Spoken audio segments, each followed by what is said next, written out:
मणिभूषण।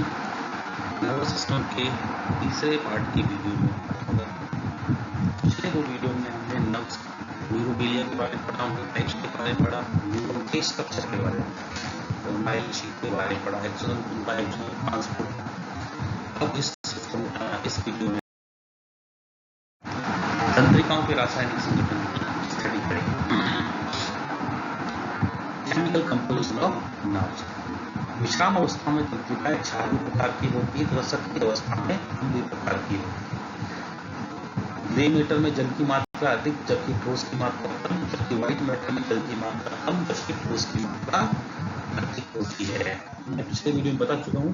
विश्राम अवस्था में क्षारीय मतलब सेल के बाहर पॉजिटिव चार्ज ज्यादा होता है, माफ कीजिएगा, नेगेटिव चार्ज ज्यादा होता है, पॉजिटिव चार्ज कम होता है, तथा सेल के अंदर की तरफ पॉजिटिव चार्ज ज्यादा होता है, नेगेटिव चार्ज कम होता है। इस कंडीशन को हम क्षारीय कहते हैं।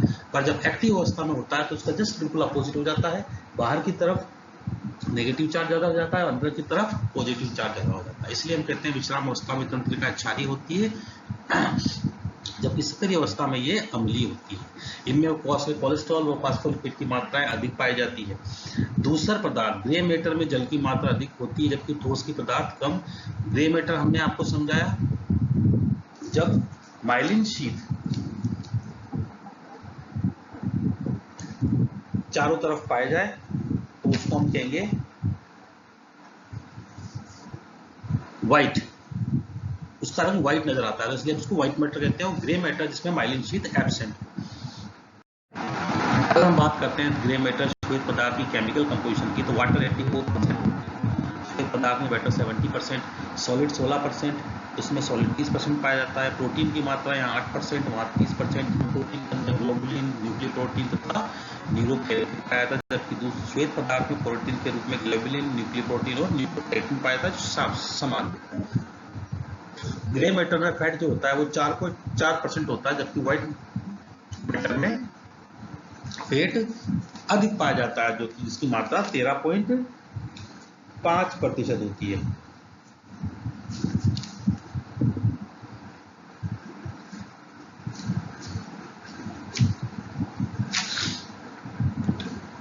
कार्बोहाइड्रेट की मात्रा ग्रे मैटर में 3% होती है, कार्बोहाइड्रेट में 5% होती है। मैं आपको फिर एक बार याद दिला दूं, ग्रे मैटर व्हाइट मैटर से मतलब वह नर्व्स जिसके अंदर माइलिन शीट पाई जाती है, वह वो व्हाइट कलर की नजर आती है, इसलिए उसको व्हाइट मैटर कहते हैं उस तत्व को।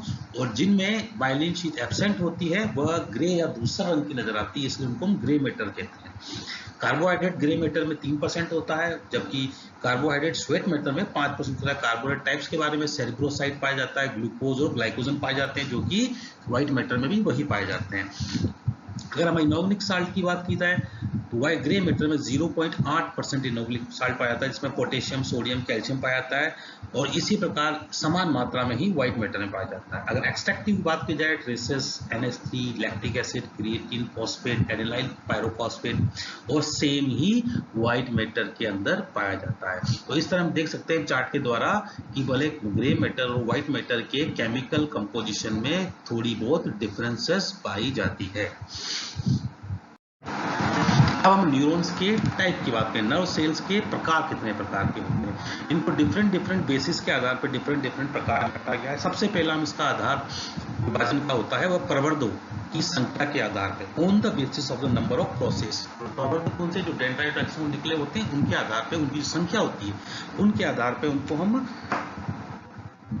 निम्न प्रकार में बांटते हैं। सबसे पहला होता है apolar, unipolar, bipolar and pseudo bipolar and multipolar. इस प्रकार से हम 5 प्रकार में इसको बांटते हैं। सबसे पहला एपोलर के अंदर इससे आदिम प्रकार की तंत्रिकाएं होती है, इसमें डेंड्रोइड तथा एक्सोन्स का अभाव होता है, मतलब किसी प्रकार का आउटग्रोथ नहीं पाया जाता, इसलिए इनको अपोलर कहते हैं। ये सामान्यतः भ्रूणीय तंत्रिकी एक्टोडर्म में या न्यूरो एक्टोडर्म में पाई जाती है, एम्ब्रियोस की। दूसरा होता है यूनिपोलर, कोशिकाओं में केवल एक ही पर्वत पाया जाता है, वो पर्वत एक्सोन के रूप में पाया जाता है, डेंड्रोइड्स एब्सेंट होते हैं। यह सामान्यतः स्पाइनल तंत्रिका के पश्च भागों एवं कपाली तंत्रिका के उद्गम स्थल जैसे ट्राइजेमिनल, ग्लोसोफेरिंजल तथा वेगस में पाई जाती है। थर्ड टाइप आता है इसका बाइपोलर। इस प्रकार की तंत्रिका में कोशिकाएं डेंड्रोइड तथा एक्सोन दोनों पाए जाते हैं, जैसे रेटिना की सेल्स में। स्यूडो बाइपोलर, इन तंत्रिकाओं में एक्सोन व एक्सोन के समान ही डेंड्रोइड पाया जाता है। मतलब वो डेंड्रोइड होता है परंतु वो थोड़ा साइज में लंबा होता है, जिसके कारण वो एक्सोन जैसा लगता है। इसमें उद्दीपन का संचरण करने में ये कैपेबल नहीं होती। इस टाइप को कहते हैं हम स्यूडो बाइपोलर। और लास्ट इसका टाइप होता है मल्टीपोलर। इस प्रकार की तंत्रिकाओं में एक एक्सोन तथा कई डेंड्रोइड उपस्थित होते हैं। जैसा कि सामान्य नर्व सेल्स पाई जाती है, उसमें एक एक्सोन पाया जाता है, कई डेंड्रोइड्स पाए जाते हैं।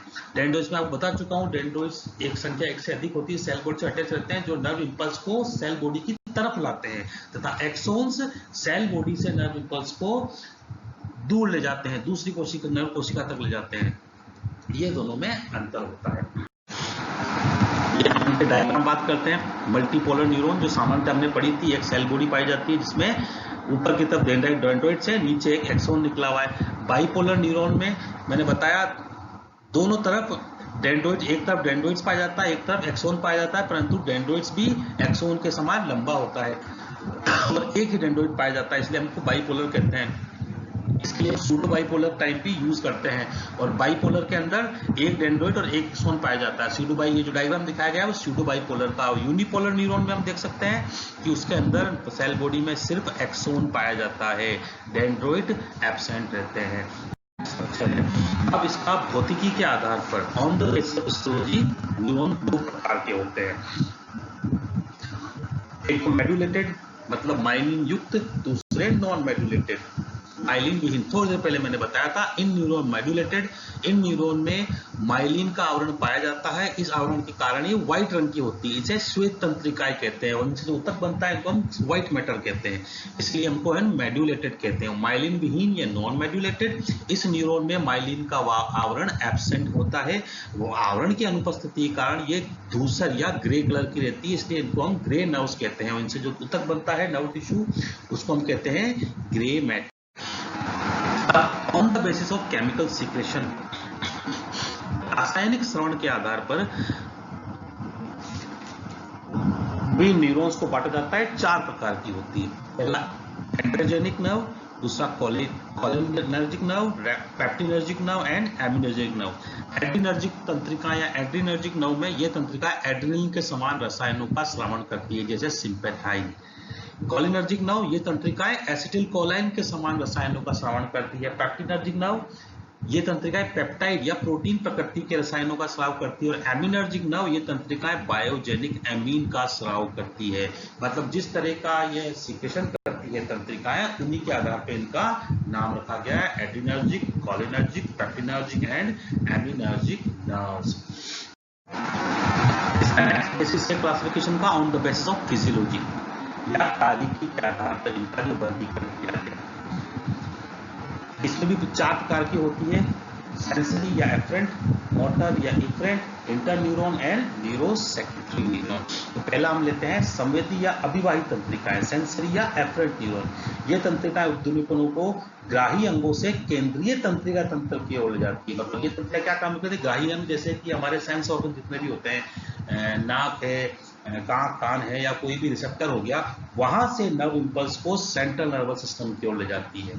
दूसरी प्रकार की होती है मोटर और इफरेंट न्यूरॉन। ये तंत्रिकाएं उद्दीपनों को सेंट्रल नर्वस सिस्टम से कार्यकारी अंगों की तरफ ले जाती है। मतलब सेंट्रल नर्वस सिस्टम से जैसे मुझे हाथ हिलाना है तो मेरे सेंट्रल नर्वस सिस्टम से आदेश जो जा रहा है मेरे हाथों तक भी हिल, तो वह काम मोटर न्यूरॉन करती है या एफरेंट न्यूरॉन करती है। ये संदेश को कार्यकारी अंगों तक ले जाती है। तीसरे टाइप की होती है इंटर न्यूरॉन।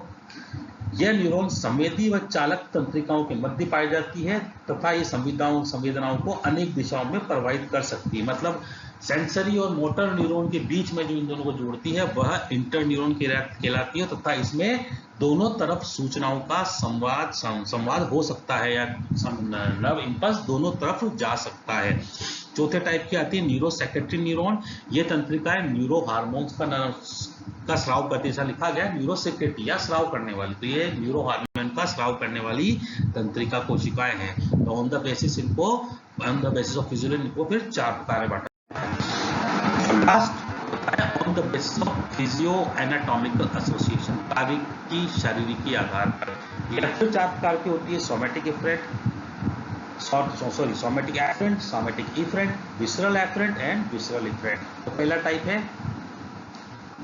कायिक अभिवाही या सोमेटिक एफरेंट। ये तंत्रिकाएं पीएनएस के या पेरिफेरल नर्वस सिस्टम के कायिक भाग से संबंधित होती है। ये त्वचा, कंकाली पेशियों एवं संधियों से उद्दीपनों को सीएनएस में ले जाती है।